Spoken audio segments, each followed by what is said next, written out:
Hello friends, आप सभी का बहुत बहुत वेलकम है। स्वागत है उत्कर्ष प्लेटफॉर्म के द 10 मिनट शो में। यानी कि 10 मिनट शो में आपके लिए रिवीजन क्लास ये होती है। यहाँ पर अगर हम सब्जेक्ट की बात करेंगे तो जो भी आपके एग्जाम की दृष्टिकोण से जो इंपॉर्टेंट टॉपिक हैं, जिसमें हम राजस्थान ज्योग्राफी हो या राजस्थान आर्ट एंड कल्चर हो या फिर राजस्थान पॉलिटी, इंडिया पॉलिटी, सारे हमने जो है सब्जेक्ट को कंक्लूड किया हुआ है। यहाँ तक कि करंट अफेयर भी इसमें कंक्लूड होता है। ये एकमात्र आपकी रिवीजन क्लास है जिसका मेन मकसद है अच्छा कंटेंट आपको प्रोवाइड करवाना और साथ ही साथ मतलब आपके 10 मिनट में एक तरीके से आपका रिवीजन करना। और रिवीजन के साथ ही आप यहाँ पर क्वेश्चन प्रैक्टिस भी कर सकते हैं जो भी टॉपिक आपको यहाँ पर पढ़ाया जाता है, क्योंकि डिटेल में आपको नोट जरूर मिलते हैं लेकिन इसका डिस्कशन आप डिटेल क्लासेस हमारी देख सकते हो इस यहाँ पर जो है यूट्यूब चैनल पे। लेकिन ये आपके क्या है, तो यहाँ पर आपको मिलेगा मेनली कंटेंट अच्छा और क्विज प्रैक्टिस करने के लिए मिलेगी। तो रिवीजन क्लास है। सबसे पहले तो देखिए, आज हम बात करने वाले हैं किसके बारे में, लौह युगीन सभ्यता। इसका मतलब जो कल की क्लास में हमने पढ़ा था, कल हमने पढ़ी थी जितनी भी राजस्थान की कांस्य युगीन सभ्यताएं हैं, ये कल की क्लास में हम पढ़ चुके हैं 10 मिनट शो में। और आज का हमारा रहने वाला है, यानी कि आज की हम बात कर रहे हैं, तो आज हमारे राजस्थान की जितनी भी क्या है लौह युगीन सभ्यता है, तो राजस्थान की जितनी भी आपकी क्या हो जाएंगी, लौह युगीन सभ्यता हो जाएंगी, उनके बारे में हम क्या करने वाले हैं, डिस्कस करने वाले हैं। तो इसमें सबसे पहले हम बात कर रहे हैं किसके बारे में, तो आज की हमारी हो जाएगी कौन सी, वैराट सिविलाइजेशन, यानी कि वैराट सभ्यता हो जाएगी कोटपुतली बहरोड। पहली बात तो कौन सी नदी, तो आप कहेंगे नदी वैसे बैराट, और वैसे कौन सी हो जाएगी, बाढ़ गंगा हो जाएगी। कौन सी हो जाएगी, बाढ़ गंगा यहाँ पर होने वाली है। साथ ही साथ यहाँ पर प्राचीन नाम की बात करेंगे तो इसका प्राचीन नाम क्या हो जाएगा, ध्यान रखिएगा, प्राचीन नाम यहाँ पर विराटनगर हो जाएगा। कौन सा होगा, प्राचीन नाम की बात करेंगे, बोलो कौन सा हो जाएगा, विराटनगर। मतलब इसका प्राचीन नाम क्या होने वाला है, ध्यान रखिएगा, विराटनगर वहां से होने वाला है। चलेगा, तो प्राचीन नाम क्या हो जाएगा, विराटनगर हो जाएगा। ठीक है, और साथ ही साथ ध्यान रखिएगा, अगर आपसे पूछे मत्स्य जनपद, तो मत्स्य जनपद की बात करेंगे तो मत्स्य जनपद की जो कैपिटल है वो भी आपकी कौन सी थी, तो आपको ध्यान रखना है ये आपकी कौन सी हो जाएगी, बैराट की बात हम यहाँ पर कर रहे हैं। साथ ही साथ देखिए, उत्खनन कार्य जो है वो किसके द्वारा करवाया गया था, तो उत्खनन कार्य आपके दयाराम साहनी के द्वारा। और कब की बात हम कर रहे हैं, 1936 से 37। जबकि अगर आपसे पूछे कि भाई देखिए उत्खनन कार्य बाद में किसने करवाया था, तो 1962-63 की समथिंग की बात करेंगे, नील रतन बनर्जी, और कौन सा हो जाएगा, कैलाश नाथ दीक्षित हो जाएगा। कैप्टन वर्टन की बात करेंगे तो इन्होंने 1837 में मौर्य सम्राट अशोक के जो भाबरू शिलालेख था उसकी यहाँ से खोज की थी। और ये वर्तमान में ये जो इंस्क्रिप्शन है वो कहाँ पर रखा हुआ है, कलकत्ता म्यूजियम में रखा हुआ है। और साथ ही साथ अगर आपसे पूछे कि मगध के राजा अशोक का जो नाम मिलता है, ये कि मगध का राजा उनको कहा गया है, ये कौन से इंस्क्रिप्शन में, तो ये भी आपको भाबरू शिलालेख में दिखाई देता है। भाबरू शिलालेख में अगर हम नीचे देखेंगे तो बुद्ध, धम्म और संघ शब्द जो है क्या है वहां पर अंकित है। साथ ही साथ ध्यान रखिए, आपको दो चीजें याद रखनी है कि बैराट में कौन कौन सी, एक तो बीजक की पहाड़ी, एक आपकी भीम जी की डूंगरी, और महादेव जी की डूंगरी में क्या किया गया, उत्खनन कार्य किया गया था। यहाँ से मौर्यकालीन और इसके बाद का जो समय पीरियड था उसके यहाँ पर एविडेंस हमको देखने के लिए मिले हैं। अशोक का एक अन्य शिलालेख 1871, ये क्वेश्चन बहुत बार पूछा गया है, ध्यान रखिएगा। कार्लाइल की बात करेंगे तो भीम पहाड़ी से ही इनको क्या मिला था, एक और अशोक का शिलालेख प्राप्त हुआ था, और इसे रूपनाथ, ध्यान रखना भाई, रूपनाथ स्थित शिलालेख का बैराट संस्करण माना जाता है। ये भी आपको जो कि सासाराम बिहार में आपने देखा होगा। यहाँ से मिला क्या क्या है, सूती कपड़े में 36 मुद्राएं यहाँ से प्राप्त हुई हैं, जिनमें 8 पंचमार्क चांदी की हैं, 28 इंडो ग्रीक हो जाएंगी यूनानी शासकों की, 16 मुद्राएं यूनानी शासक यानी कि मेनांडर, ये भी आपके एग्जाम में कई बार पूछा गया है।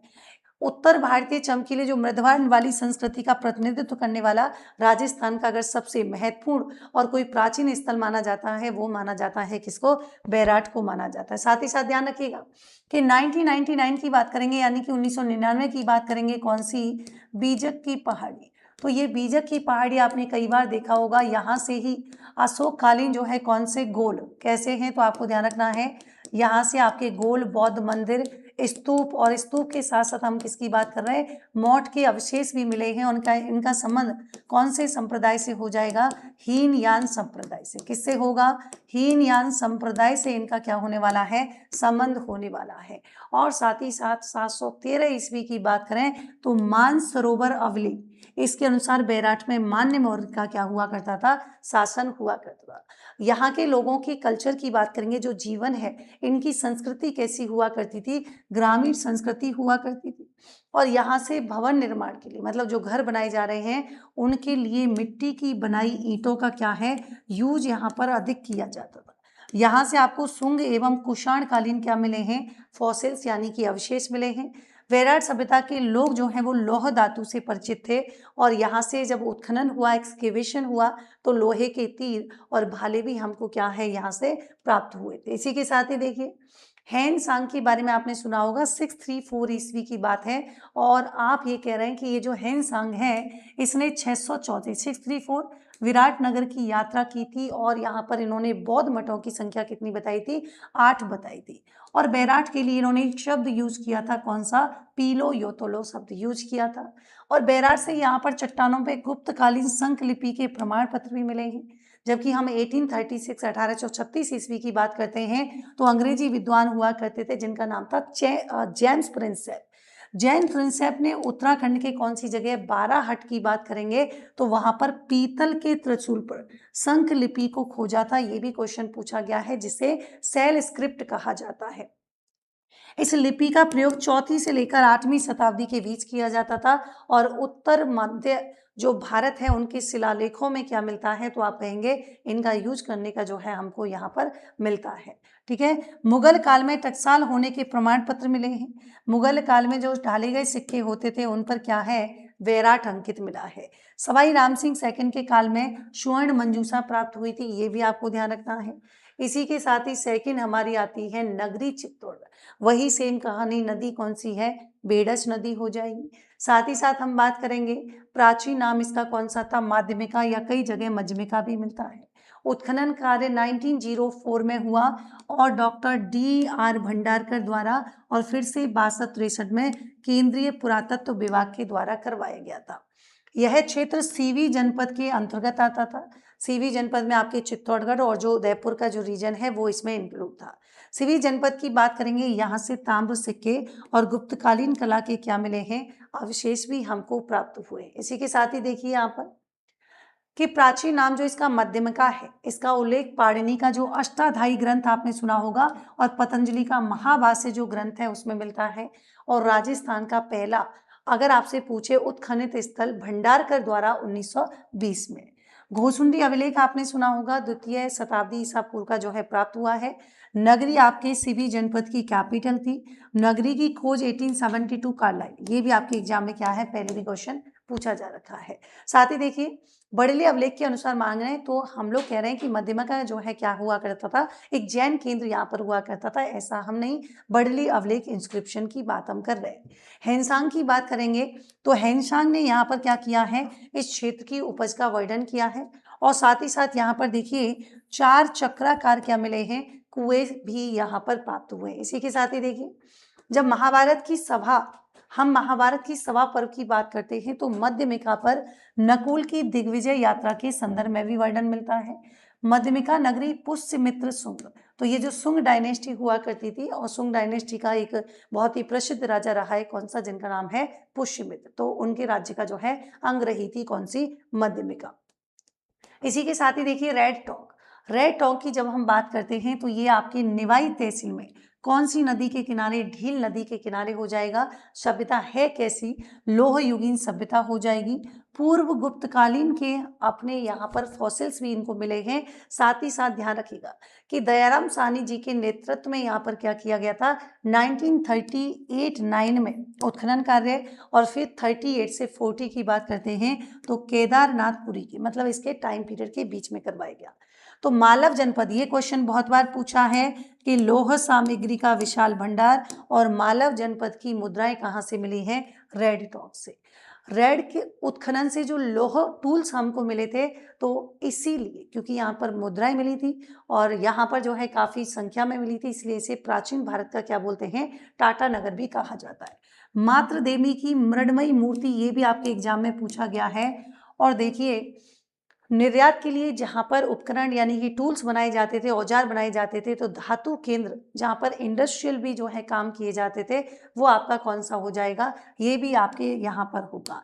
और लोहे गलाने के प्रमाण भी मिले हैं यहाँ पर। ये और भी इम्पॉर्टेंट है कि रेड में जो है 3075 आहत मुद्राएं, 300 मालव जनपद के सिक्के मिले हैं, यूनानी शासक अपोलोडोटस का खंडित सिक्का भी मिला। ध्यान रखिएगा, मिनांडर की बात हमने कहाँ की है और अपोलोडोटस की कहाँ की है, दोनों ही चीजें आपको यहाँ ध्यान रखनी है।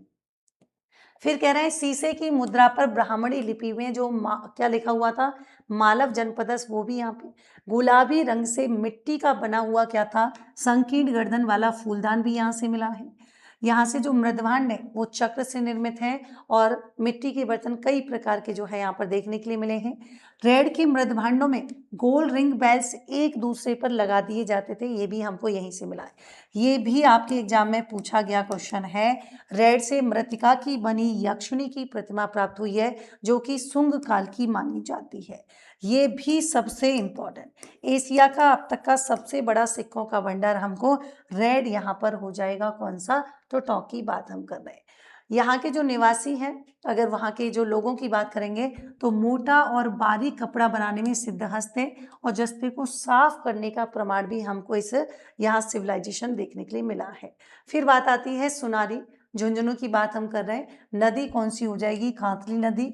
और ऐसा माना जाता है कि वैदिक आर्यों के द्वारा इसको बसाया गया था। अगर हम बात करेंगे कि इसका उत्खनन जो है राजस्थान राज्य पुरातत्व विभाग के द्वारा करवाया गया था 1980-21 के बीच में। सभ्यता कैसी है, लोह युगीन सभ्यता हो जाएगी। लोह गलाने की जो प्राचीनतम भट्टियां हैं वो कहाँ से मिली हैं, सुनारी से। सिलेटी रंग के मृदभांड हमको यहाँ से देखने के लिए मिले हैं। और साथ ही साथ देखिए, मातृ देवी की जो मृड मूर्तियां हैं और साथ ही साथ धन मतलब धान, धान मतलब चावल भूसा की बात कर रहे हैं, तो धान संग्रह का कोठा भी यहाँ से मिला है। मौर्यकालीन सभ्यता के अवशेष, पॉलिश युक्त मृदभांड भी यहाँ से मिले हैं। यहाँ के निवासी भोजन में चावल का प्रयोग किया करते थे और घोड़ों से रथ खींचते थे। पहली बार लोहे का कटोरा जो हमको मिला है वो यहाँ पर क्या हो जाएगा, सुनारी। फिर आती है जोधपुरा, जोधपुर मत कर दीजिएगा, ये आपके कौन सी जगह है, कोटपुतली बहरोड में, सावी नदी के किनारे हैं। लोह युगीन प्राचीन सभ्यता हो जाएगी। आरसी अग्रवाल और विजय कुमार के निर्देशन में जो इसका उत्खनन का कार्य है वो संपन्न हुआ था। ताम्र युगीन मृदभांडों पर सिंधु सभ्यता का प्रभाव दिखाई देता है। मृदभांड संस्कृति का एक महत्वपूर्ण स्थल जो कि आपके स्लेटी रंग के चित्रित मृदभांड मिलते हैं। लोह, इससे जो लोह धातु का जो निष्कर्षण किया जाता था वो भट्टियां हमको कहाँ से देखने के मिली है, जोधपुरा। डिस ऑन स्टैंड भी प्राप्त हुआ है। लोगों ने घोड़े का उपयोग रथ खींचने में करना प्रारंभ कर दिया था। कपिस वर्णी मृद पात्रों का जमा भी मिलता है। शुंग कुषाण कालीन अवशेष, ये भी एग्जाम में पूछा गया है।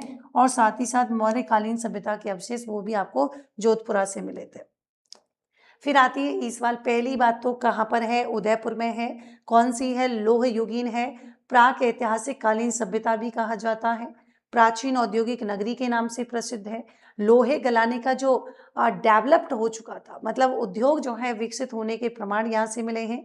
राजस्थान विद्यापीठ उदयपुर के पुरातत्व विभाग के निर्देशन में खुदाई की गई थी और प्रारंभिक कुषाण कालीन जो है यहाँ से जो प्राप्त सिक्के हैं उनको माना गया है। ऊंट का दांत और हड्डियां आपने को कहां से मिली हैं, तो ध्यान रखिएगा ईसवाल उदयपुर से। नोह भरतपुर, रतन चंद्र अग्रवाल के निर्देशन में यहाँ पर उत्खनन हुआ था। रूपा रेल नदी के तट पर है। सुंग कालीन यक्ष प्रतिमा, भाई ये भी अपने को क्या है, एग्जाम में पूछा गया है। जात बाबा और मौर्य कालीन पॉलिश युक्त जो है चुनार के चिकने पत्थर के जो छोटे छोटे टुकड़े मिले हैं वो भी यहाँ से मिले हैं।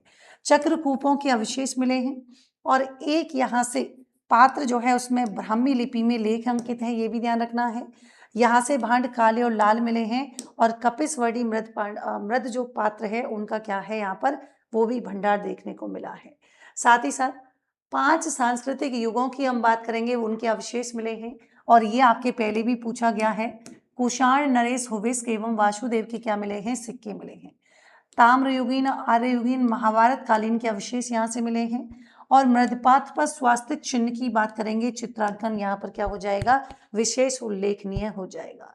नगर टोंक की बात हम करेंगे। देखिए पर आपने पढ़ा था कौन सा, एक अभी आपको कंफ्यूजन नहीं हो तो मैं बता देती हूँ कि अभी हमने रेड टोंक पढ़ा था और ये आपका कौन सा हो जाएगा, ये आपका यहाँ पर देखिए नगर टोंक होने वाला है। तो करकोट नगर भी कहा जाता था, प्राचीन नाम मालव था, कृष्ण देव के द्वारा यहाँ पर करवाया गया था उत्खनन कार्य।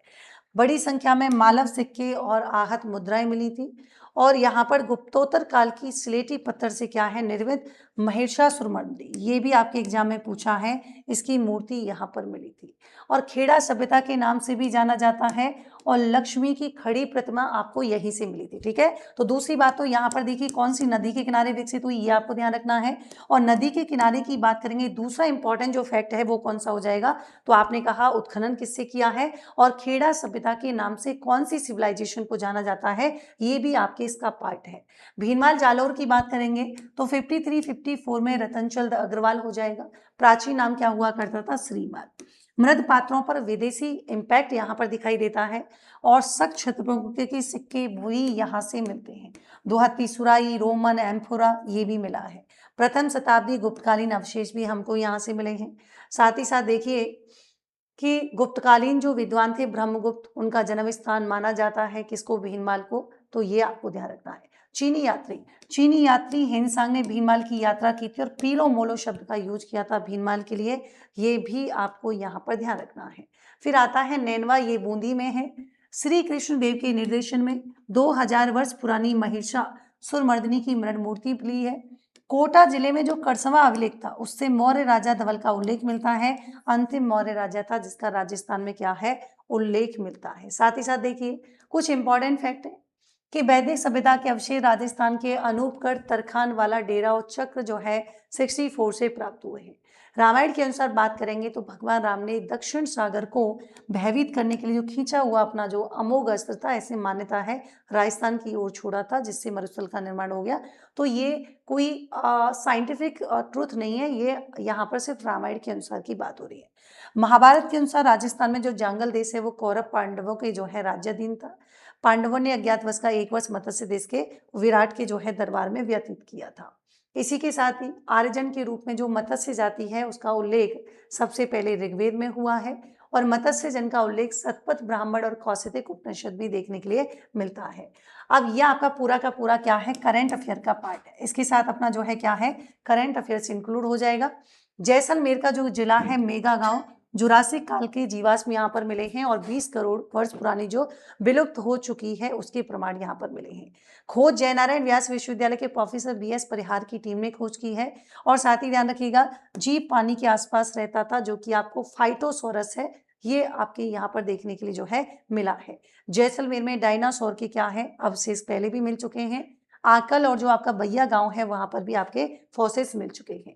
फिर झुंझुनू बासियाल से मिले 4500 पुराने सभ्यता के सिविलाइजेशन के, ये भी आपको यहीं से देखने के लिए मिले हैं। लगभग 250, मतलब ये कह रहे हैं कि लगभग 250 BCE की बात करेंगे और ताम्रपाषाण संस्कृति से संबंधित ये हमको सभ्यता यहाँ पर दिखाई देती है।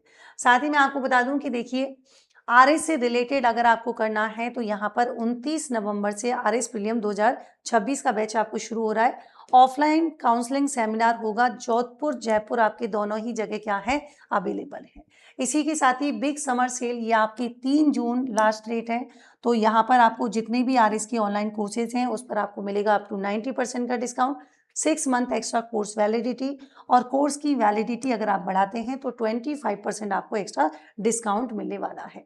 सबसे इंपॉर्टेंट बात यह है कि देखिए काउंसलिंग सेमिनार होने जा रहा है और साथ ही साथ करंट अफेयर्स का स्कॉलरशिप टेस्ट आपके होगा 31 मई से 7 जून। आपको क्या है, यहाँ पर काउंसलिंग सेमिनार होगा, सुबह 10 से 12 बजे आ सकते हैं और शाम को 4 बजे से 6 बजे के बीच आप आ सकते हैं। ये जो आपकी स्कॉलरशिप टेस्ट है इसमें क्या होगा, अगर आप 98% लाते हैं 75% आपको जो है क्या है डिस्काउंट मिलेगा ऑफलाइन बैचेज में, और 95 से 97 लाते हैं तो आपको 50% मिलेगा। 60% से 89% आपकी जो है 89 पॉइंट समथिंग यहाँ पर अगर आपका स्कोर है तो आपको 20% डिस्काउंट, और 90% से 94.99 तो यहाँ पर 25% का डिस्काउंट। लेकिन किसी ने भी टेस्ट दिया है तो 10% तो आपको मिलेगा ही मिलेगा। आप इस काउंसलिंग सेमिनार में भाग ले सकते हैं। क्यूआर कोड को स्कैन कीजिएगा या आप सीधे जो है आपके सेंटर पर भी विजिट कर सकते हैं। ये बिल्कुल एकदम फ्री है, कोई चार्जेबल नहीं है, तो आप इसका पार्ट बन सकते हैं। चलिए, सो मिलते हैं नेक्स्ट सेशन में एक नए टॉपिक के साथ। तब तक के लिए thank you so much, take care, good night.